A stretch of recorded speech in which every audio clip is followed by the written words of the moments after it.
A little while ago, a student emailed me. He was learning Japanese years into it, felt that his comprehension was growing over time, but he was so frustrated. Why? Because every time he spoke, he still sounded like a beginner. Today I'm going to be showing you the real reason why input alone doesn't build fluency and exactly what to do about it. You see, here's the thing that nobody tells you. Comprehension and production are two completely different skills. It's completely possible for you to understand a huge amount of Mandarin but not be able to speak it very well. If you've ever thought, I understand quite a lot, why can't I speak? This is exactly the reason why. It's just a case of a missing piece: production. That email conversation and eventual video call with the Japanese learner really stuck with me because it wasn't a one-off. Previously, I've had a friend who's learning Mandarin who did hundreds and hundreds and hundreds, if not thousands of hours of input. And it wasn't that he couldn't get his words out at all. He could, get his point across.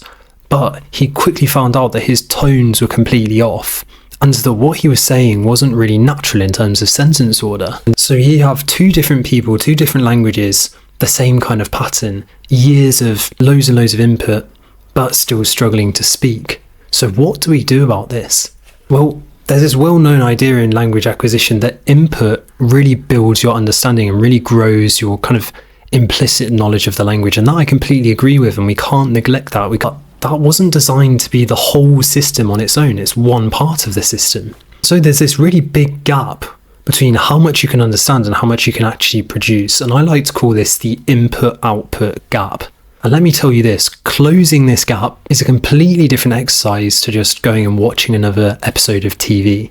So here's the big shift. If you're still thinking your problem is, I haven't consumed enough Chinese content yet, I want to turn this on its head for you. Your real problem may actually be, have you spent enough time retrieving the Mandarin that you do know under pressure? Think of it like this. You can read hundreds of books on how to swim and the best swimming techniques and how to train properly for swimming. But if you don't actually get in the pool, dive in and start doing some lengths, you're never going to get good at swimming. So input is you on the pool deck reading, really understanding and learning how to do this properly and getting a good feel for how sentences are constructed or how you should swim properly. But output is the actual practice where you're in the water putting in the work. So this is what happened with my friend. He spent ages listening and as a result of that could hear tones clearly, but he couldn't produce them very well. Those are two completely different skills, as is constructing sentences naturally in the correct order. So it's the same gap, just showing up in different ways. So here's exactly how to close this gap. Number one, I want you to start learning not just words, but also chunks. Think sentence patterns, sentence starters, short phrases that just kind of glue the language together and make it that bit easier to construct a sentence. I want you to think of building a sentence in Mandarin a bit like building a jigsaw puzzle.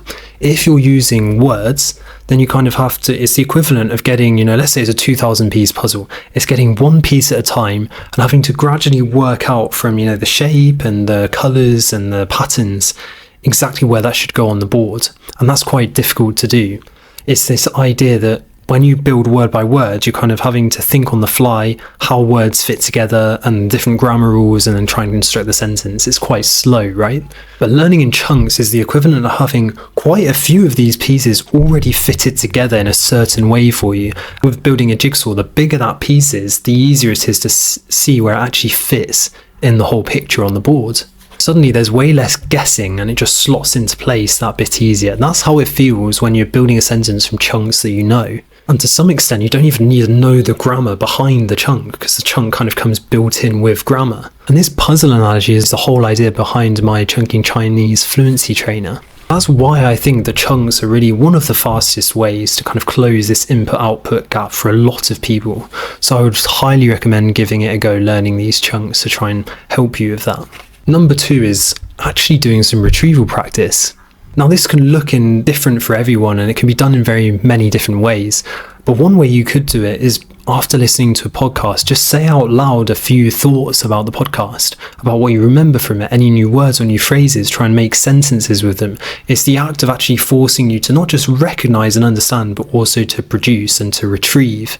Then you also have like timed production drills, so you can pick any topic in Mandarin and just speak about it for a few minutes and record yourself under time pressure. And this will get you used to having the pressure of someone waiting for a response in conversation, and also teach you to kind of express complex ideas at length.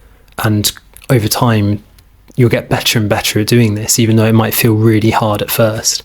And next we have actually having conversations. So go out and find native speakers, or if you can't, go and get a tutor or a language partner online so that you can have regular conversation practice. And the more conversations you have, the better you'll get at having them. But it's important to note here, none of this replaces input.